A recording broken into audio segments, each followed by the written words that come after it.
Hello, kings, queens, and in-betweens, and yes, I love me an in-between, honey. My name is Zoe, and I go by a different kind of queen on YouTube. Y'all, fall has fallen.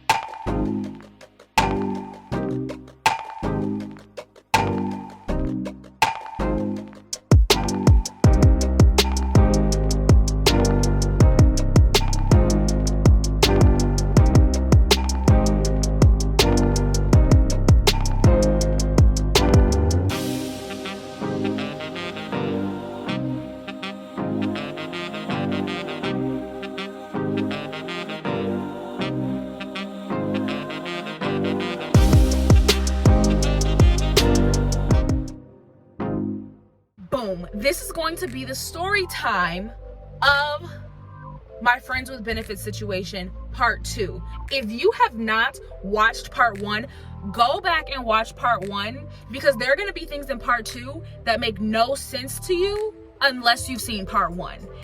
And baby, since part 2 is already out here, you're already watching it, there's nothing you have to wait for. Go watch part 1, binge watch part 2. Heck, there might even be another video up watching it right now. Go watch that one and take your butt to bed, honey. It's that quick. Alrighty, babies, it's time for the BVOV, Bible verse of the video, and it's the same as last time. Proverbs chapter 5, verses 3 through 6. The lips of a mysterious woman drip honey, and her tongue is smoother than oil, but in the end she is bitter as gall, sharp as a double-edged sword. Her feet go down to death, her steps lead to the grave. She doesn't stay on the way of life. Her paths wander, but she doesn't know it. So, after I got out the car, I went back into my dorm and not completely forgot about it, but moved on with my life. Like, I had made the decision that me and JR were not going to be rocking together in any form or fashion, except for like platonically, while he was still messing with Haley. Again, that was a boundary in my head that felt right, or like made it right, whatever. So that was mid-year. This story continues at the end of the school year. So during this period of time in between, I had stopped. Me and JR had no more conversations of like a sexual or like romantic nature after that. And I had ended up getting back with Don Julia. Told you we were that couple, broke up, got back together all the time, argued, whatever. So we had gotten back together at this time. And then by the end of the year, we were broken up or on a break again. Crazy, right? So we were on a break again. And that's where this story picks back up. So it's the end of the school year, and me and my friends, we decided that we were going to get a storage unit. Crazy enough, me, Haley, Don Julia, and my best friend Gabby all lived out of state and thus needed to store our things for the summer. So while me and Don Julia were together, we were like, oh, why don't we just go together on storage units so that will reduce the price, because none of us need an entire storage unit. So we figured we would get storage units together, pay like half the price that we normally would pay, and move forward. Now we made all these decisions and had all these conversations when me and Don Julia were still together. But we must have like been mature or decided to have some kind of like agreement or whatever, or we're on okay terms, and we decided that we would still have our storage units together even though we weren't together anymore. It's the end of the school year. We've already decided we're gonna have these storage units together. We're all packing up our rooms and things. And as I'm packing, Haley calls me into another one of our friends' room. It wasn't her room, but it was another like mutual friend's room. And at this point, I was trying to mend my relationship with Haley. I knew that I did not care for her and that there was something about her off that I did not like, but I also had made a decision that I was going to try. You know, I was like, you know, she goes to my church. God would not have me out here being at odds, having enemies. So I was trying to mend a relationship with Haley and like figure out what that was going to be.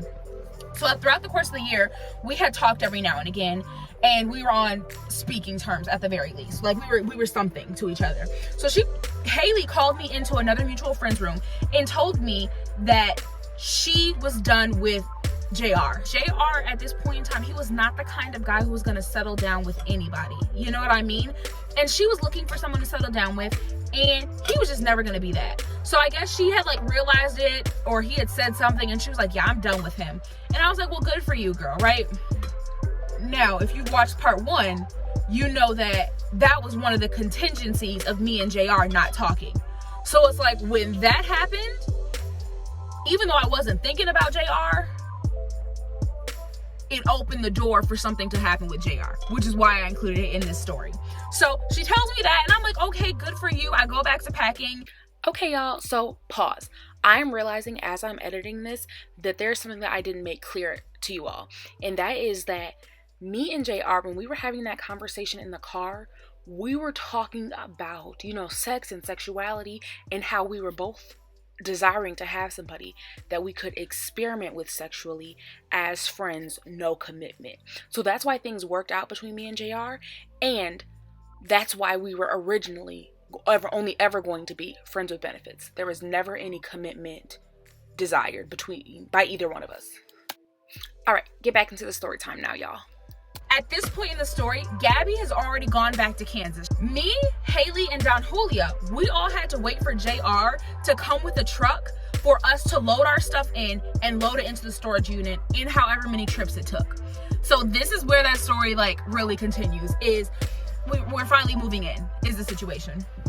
So the car ride there was excruciating. I won't say excruciating, but it's just awkward when it's you're in a car with people.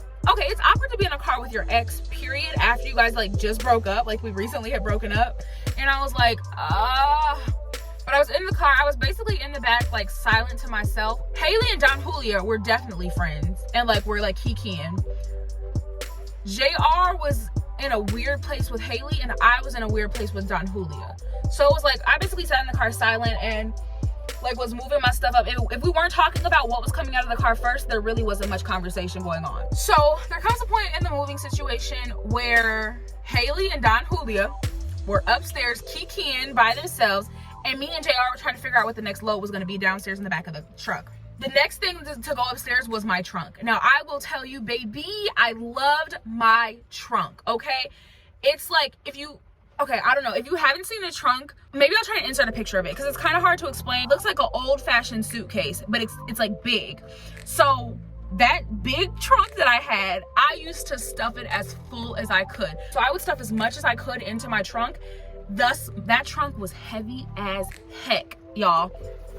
Me and JR, in the summer New Orleans heat, we're trying to figure out how this trunk was gonna get upstairs. And I'm over here thinking okay, you gonna grab one and I'm gonna grab the other end, and we just gonna struggle through it. We've been struggling. We just gonna keep on getting it done, right?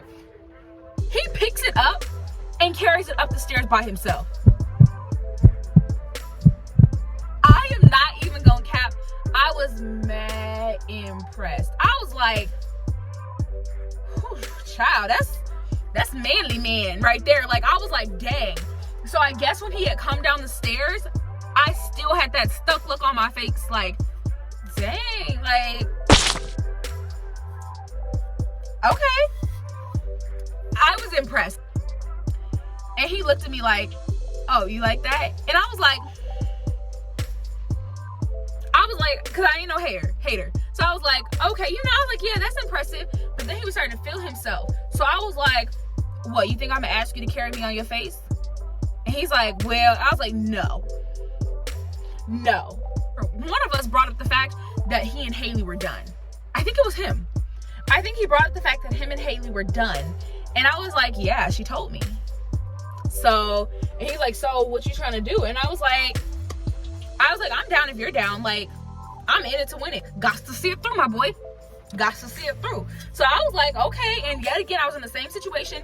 I don't think I was as heartbroken from this breakup, but I was definitely feeling it. And I was like, period. I want to see what it do too, So literally, I can't remember if we figured it out via text or if we figured it out right there. It's well, hey, I need a ride to the airport. You could just pick me up a little early from the you could just pick me up a little early. We had to make it work within certain boundaries because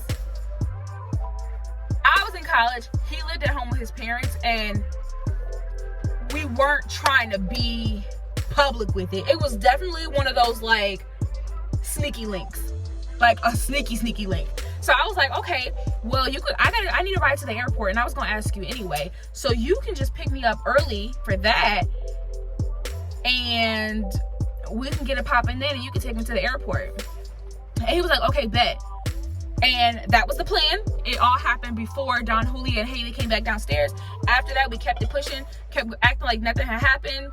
Well, nothing did happen, but we just kept it pushing, finished the storage unit, and was done.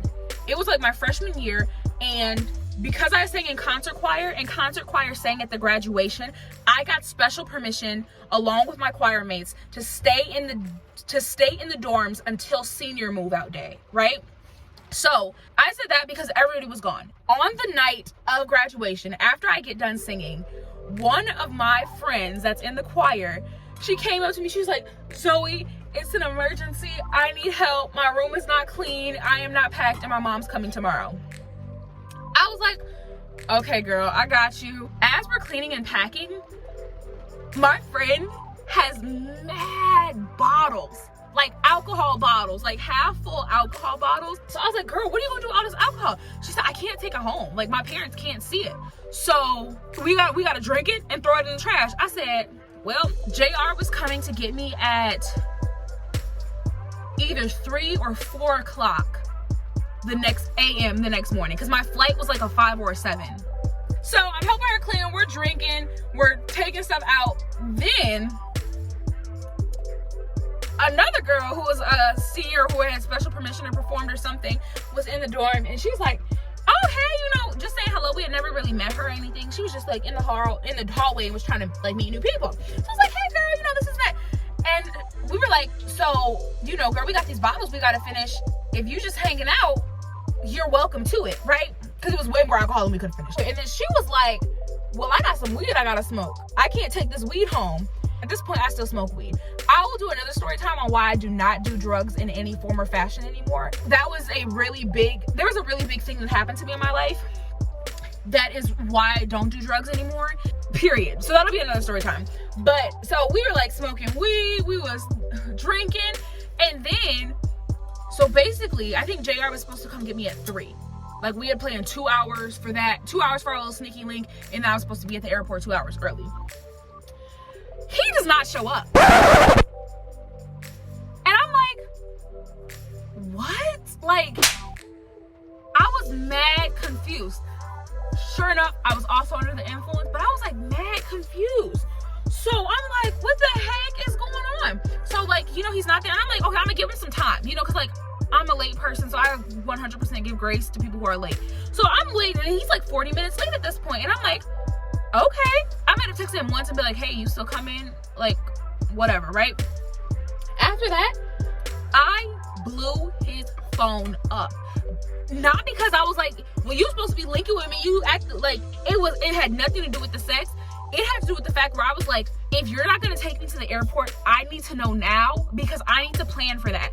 Because I need to be at the airport at 5 o'clock in the morning. Ubers run when they want to run. So yeah, there's probably an Uber running at 5 o'clock in the morning. But if I need to be thinking about that and planning for that, I want to know now. Even drunk high Zoe was like, I need to know, like, if I need to get an Uber, right? So y'all, I was blowing his phone up. I was calling back to back. I was sending text messages. Y'all, I was even calling his sister like, yo, please help this man answer his phone, because I figured he was asleep. I'm not even gonna cap. I was like, I get it, it's 3 o'clock in the morning. So I'm blowing up. It gets to be about maybe 4:15, and he picks up the phone. Y'all, he picked up the phone half asleep. He's like, yeah. I was like, where are you at? Like, I need to go to the airport. Like, he was like, oh, my bad. I was like, are we still like, I was like, I need to go to the airport, and are we still like linking? Like, are we still getting it done tonight? And he was like, oh yeah. I'm trying to, that's like the sleep voice.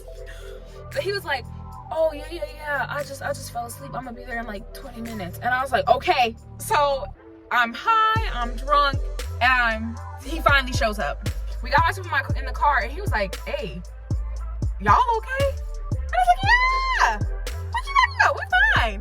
whole tea, we was hecka twisted. But yeah, so we get in there and we're driving to the airport and we're just like kind of small talking, and he's like, so are we still doing it? I was like, what time is it? And at this point, I think it had been like 4:45 or something like that. And like I said, my flight was probably at 7, and like I said, I was inebriated. So I was like, yeah, we got plenty of time. You know, like, and sure enough, we had 2 hours and we were already there at the airport. So I was like feeling okay about it. When I was like, yeah, we're fine. So I was like, yeah, definitely. I take my panties off and I throw them out the window on the highway. And again, his eyes got so big. He was like, oh, so you with it? I was like, yeah, I've been with it. Like, I ain't no punk. Like, I'm ready. Like, I told you I was down with it. We end up pulling into the parking. I really don't even remember what kind of parking lot it was. I think it was the parking lot of like one of the airport hotel or motel or whatever. But in the parking lot, I also have a little bit of a remembrance of there being like rental trucks. I don't remember, y'all. I was high. I remember it was a parking lot because I remember the orange light from like like parking lots have like street lights. So there was a street light shining down the parking lot, and I remember that being like the light that we were like in. And we both got into the back seat and we got it popping. We had sex. And I think it lasted it couldn't have been more than an hour, because I don't think I would have let it get, even drunk and high, I don't think I would have let it get that close to the takeoff time of my flight, because baby, I was not missing my flight, because there's no way to explain that. Like, I missed my flight even though I was already in the car right next to the airport. We were done. He dropped me off at the airport. We was both like, okay, bye, At that point, it was definitely a situation where it was something that we knew we would continue. And I'm going home. I don't live here. I'm going out of state for the next 3 months, because that's what summer is. So it was one of those things like, okay, we'll just reevaluate when it's an option again. So that was the beginning of it. Me and JR messed with each other on and off, in and out of relationships, on and off, until my senior year of college. It was an on and off situation. And I mean, there were long periods of time that we were not with each other because we were both in other relationships throughout the course of college, like my 4 years in college. But we remained each other's in between people through my senior year. So, yeah, there's definitely more to tell in this story time, including the end.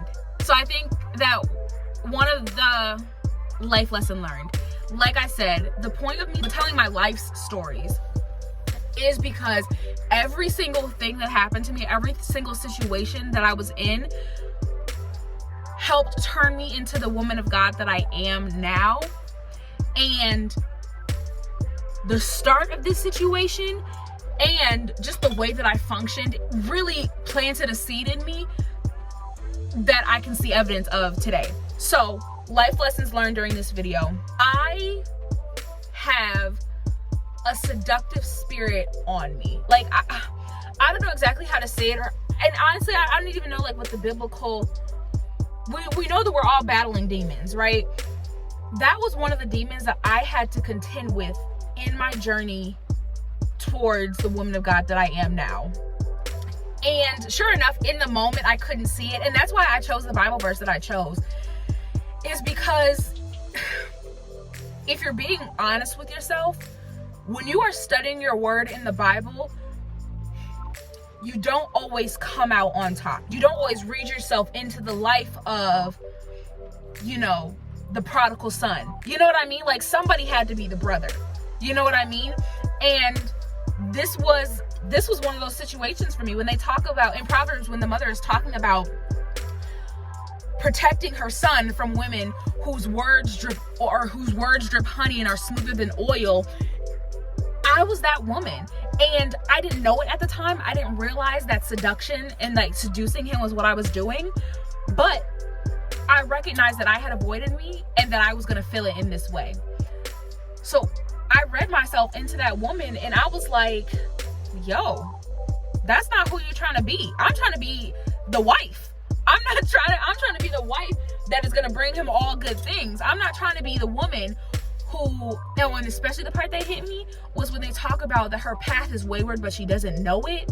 Oh, that was me. I was on a path of destruction, and I did not know it because I was seducing this man. And it's like, as I studied, and like I said, the end of my friends with benefits situation was a catalyst for a period of strict abstinence and biblical study, and me figuring out, yo, Zoe, you and God are not on good terms right now. Zoe, you're letting all these other things be Lord over your life, and God is trying to be Lord over your life. You know what I mean? Like, where was your fear of God when you were over here telling him to put his hand in and out? You know what I mean? Like, it's a whole situation. But the main thing that came from this one was I learned that I had a seductive spirit on me. I started to read myself into that, you know, the wayward woman in that Proverbs verse. And then I also, because it's always a journey, you all. Pastor Mike, he always tells us progression, not perfection. We are never going to be perfect, but as long as we are constantly climbing towards being like Christ, we're going in the right direction. So in that climb, I realized that I was seductive, and I realized that sex and sexuality was going to be one of the demons that I would have to contend with. And I started to recognize my behaviors in that situation and see how others in my family or others in my friend circle were also perpetuating those behaviors. So it became not just a thing of like, oh, Zoe, you're a dirty whore. It became, wow, Zoe, this is a generational curse on you. And whether or not you initiated it, it's your responsibility to get it off of you so that your children don't have to contend with it. So that your children are not out here seducing men or finding their worth in men or finding their worth in sex. Another thing about seduction that I had to learn through this situation is seduction is manipulation. And it was also a form of, I don't know how to say it like I want to say it. What do they say? I can't say it like I feel it. It's also a form of me thinking that I could control things that only God could control. Does that make sense? Like, yeah, I can show him that he is attracted to me. I can show him that he likes me. I can give him good loving, and I could make him want to keep coming back for more, X, Y, and Z. At the end of the day, you can't seduce him into being the man that God wanted you to be. I mean, no, you can't seduce him into being the man that God has for you in the end. Does that make sense? Like, you can't even seduce him into loving you. Let me give you that nugget right there.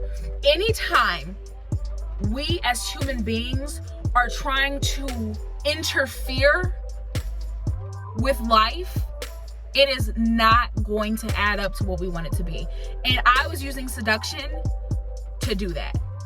I was using seduction to convince him that he liked me, which I found out later. He already did a little bit. But because I had interfered in the relationship with seduction and with that form of sexual manipulation, there was nothing that it could have been. In my maturity, I had to realize that I did not want to manipulate anybody in that way. And overall, I always think about it all the way to the end. I did not want to end up marrying a man that I had unintentionally seduced. I didn't want to marry a man that I was making, drawing into me of my own volition, that was attracted to that seduction, because at the end of the day, I want to marry a man that loves me for me. Not because I can draw him in and I can make things look good and I can make it like, make him, capture his eye like a little snake charmer. But I wanted a man that saw God and was attracted by that, not by the gifts that God had given me, if that makes sense. So that is the end of the How Me and My Friends with Benefits story time got started, part 2. I think I'm gonna make this a 5-part series, and I'm gonna make everything happen in 5 videos, okay?